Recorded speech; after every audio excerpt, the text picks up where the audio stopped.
eksena ang ilang Filipino celebrities na nakisaya sa libo-libong fans na nood ng Lady Gaga concert sa Singapore. Mula kay Vice Ganda hanggang kina Lady Gagita.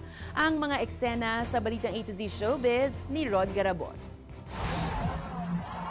Hype na hype ang pag-hype ng Pinoy impersonator na si Bench Juarez Hipolito sa kapwa fans na naghihintay manood ng Mayhem concert ni Lady Gaga sa Singapore.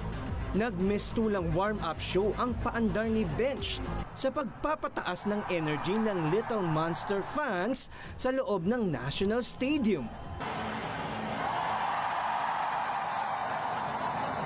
Historical moment naman para sa isa pang Pinoy imitator na si Lady Gagita ang finally maka-face-to-face ang kanyang idolo.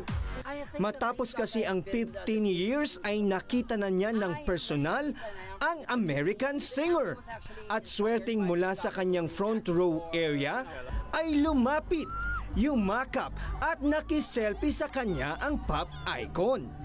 Samantala, present din sa concert si Meme Vice Ganda na nakasuot ng outrageous red outfit.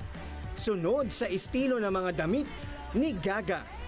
Kanya-kanyang selfie at pa-picture naman ng ilang Pinoy fans na naispatan si Vice na siyang ibinahagi rin ng TV host sa kanyang Instagram.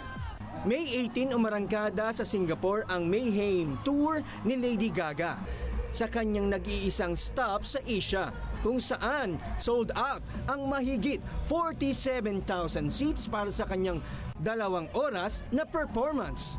Nakatakda rin ang kanyang sold out show sa parehong venue ngayong May 19, 21 at 24.